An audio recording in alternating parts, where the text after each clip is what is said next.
You may not remember what you argued about the last time you and your spouse had a fight, but chances are it's one of the weird things all couples fight about. That's the name, actually, of a YouTube video that pokes fun at married couples. We've got a little short clip. Let's take a look. That is disgusting. Can you please go do it in the bathroom? Why? I don't want to miss the dessert round. No, you do this all the time, and I'm constantly finding I don't know where that went. How wonderful life is. Now you're in my world, my world. It's my world. No, it is the world. Close all the way. Close all the way. Okay, but the toenail thing really is kind of gross. Funny and relatable, real-life squabbles happen to everyone.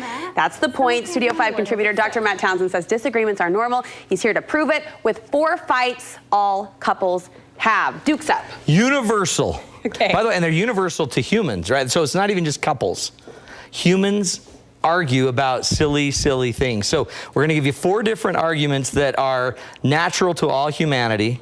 And it might actually give you some ideas for how to fix it. Okay. Because you don't need to fight. Argument number 1 comes at the fairness factor. Yeah. I just want things to be fair between You want it to be fair. So Susan Fisk, I always got to get the names right, so I'm going to look at the paper, cited the study from May 2016. Okay. And they found that when people have to walk through first class to get to coach class in an airplane, they're more likely to have air rage issues than airplanes that don't have a first class. I believe it. Not wild. So what they found, it's like 2 to 3 times more air rage if they have to walk through the first class. Because you're saying, look at all the leg room This they is have. what you don't get. The flight attendant is already serving them beverages that I won't even be offered. That's right. And like, I want that drink right now. Yeah. So think about it. When you're fighting about what's fair in a marriage, one partner doing more work, one partner spending more time with the kids or whatever, if you're doing the fairness argument, it is a universal human issue. We want to be treated equally. We want fairness, and when we don't,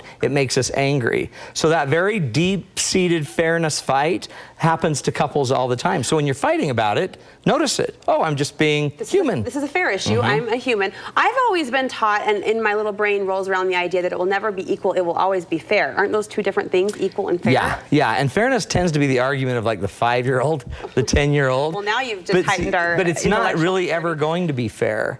And it's not necessarily going to be equal. It's just got to be, we could make it more fair, I guess, more equalized out. But the reality is, what's fair? And what's fair for you and what's fair for me? Something that I love, is it fair that I get more of it?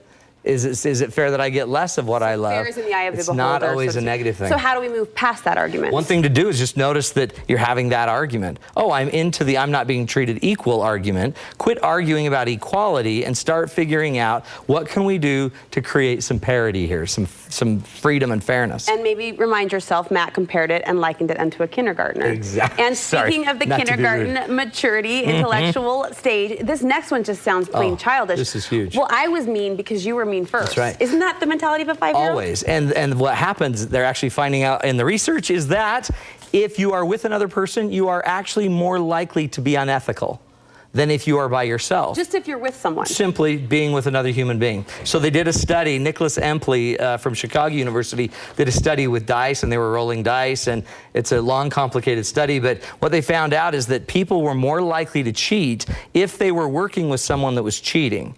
And so, for example, they rolled the dice 20 times. If they rolled the same number, they get like double the money, double the euros, I think was part of the test.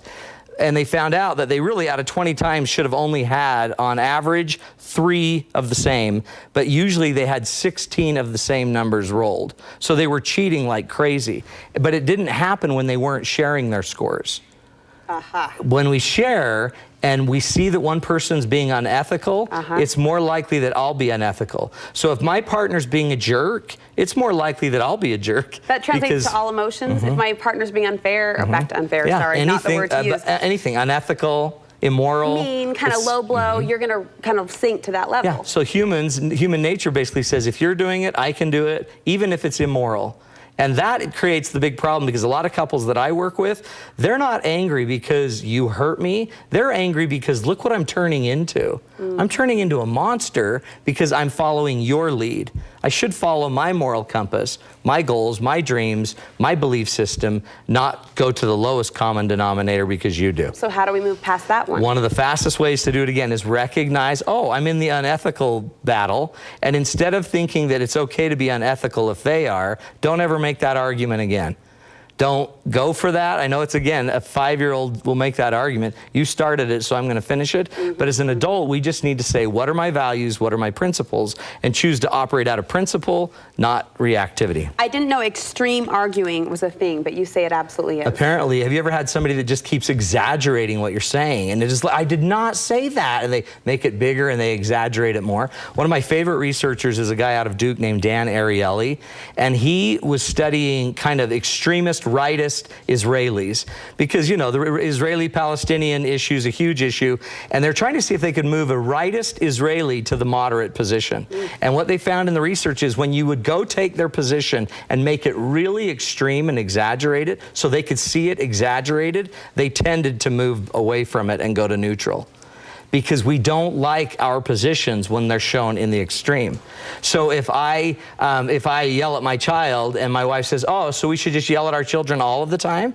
You think it's okay to just yell at them all the time? Well, no, just once in a while we can yell at them. But if you take it to the extreme, you start to see that it's probably not right to do it ever. So there's a benefit to the extreme? Yeah, the irony of it is it helps you see the contrast between what you're doing and the extreme version of what you're doing. So if I just took my desire to yell at my kid instead of arguing that I should, it might help that I actually look at what would happen if I yelled at my child every day, all day long, in the extreme. It would be a self-check. It's a self-check, and I can see that, yeah, yelling's probably not a healthy thing to do. Maybe that's the weird psychology around reality TV. It's so extreme, we just feel better about our own and lives. Judge Judy, exactly. Right? Okay, Totally. all right. This next fight kind of sounds like a defensive battle. If you don't want my opinion, then don't ask for it. This is such an interesting one. Have you ever, with Mark, I know it would never happen, but you ask for his opinion and then you don't like it. Like, that was rude. Well, honey, do I look fat in these jeans? Well, not fat, but totally squishy.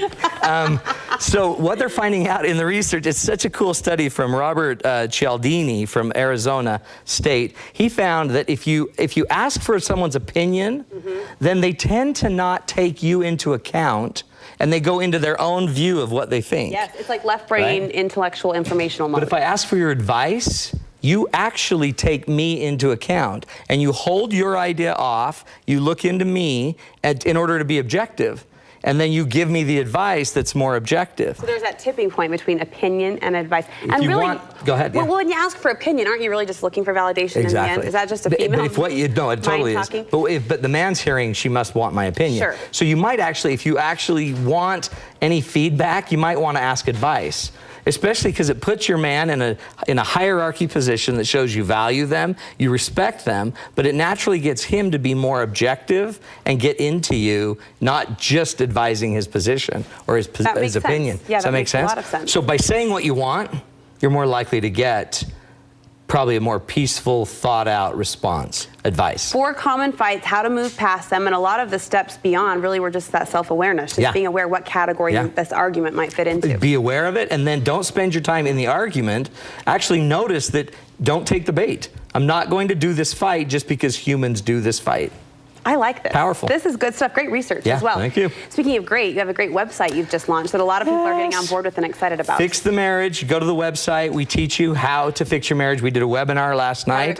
It was awesome. Huge turnout. So if you want to go to Fix the Marriage, you can go, and if you sign up, we'll send you a link to the webinar, and it's an hour and a half of free content to learn where your relationship is going sideways. It's like at-home counseling. Totally. With Matt. At-home coaching. You can do it in your garments or your underwear or your... Okay, now you just took it way too far. Do it. We recommend being dressed. Yeah. Get dressed. Or not. All right, Matt. Thank you so much.